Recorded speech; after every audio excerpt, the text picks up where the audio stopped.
Today's topic, China, Shanghai, and commodities.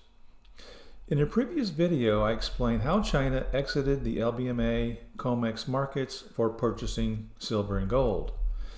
So I hope it sunk in the meaning here, the importance of this move, one that was ignored entirely by the news, but probably the most noteworthy item I can think of in my lifetime.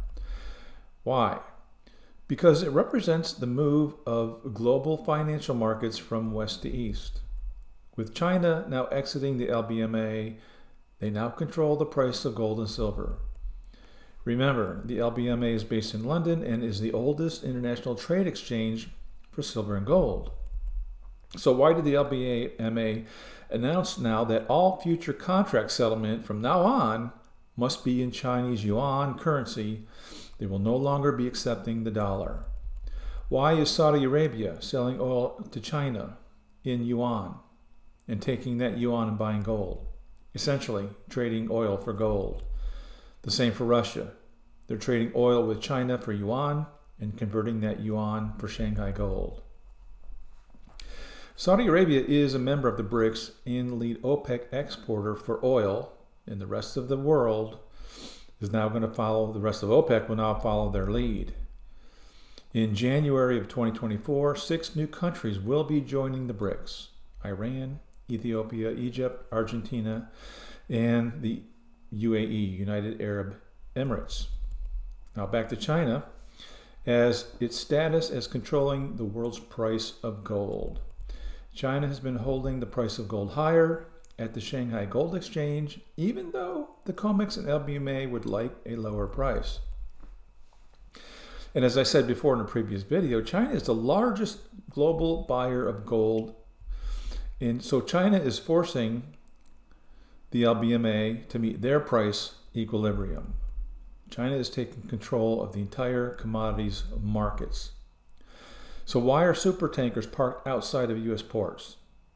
Because U.S. T-bills are being rejected for payment on imports. They want commodities, and oil is being used to trade those for trade payments. The rest of the world is no longer accepting our paper printing for imports. They want real assets for payment. The USA, the world's largest consumer, has been paying with paper fiat dollars. We get real assets and trade worthless paper for them, and then we bully other countries, including our allies, into doing what we want through economic and/or military means. The USA started all this when it confiscated Russia's assets for political reasons.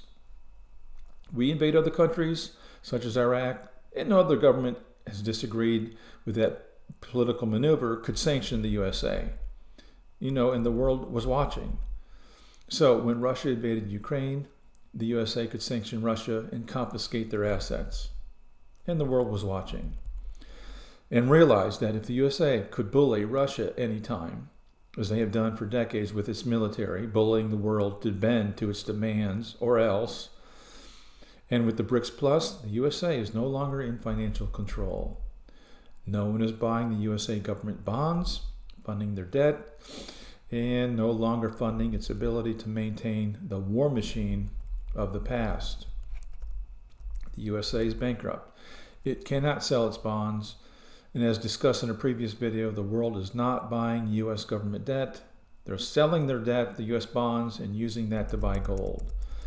So China is consolidating pricing power for global commodities through Shanghai: gold, silver, oil, liquid natural gas, etc., for BRICS unity.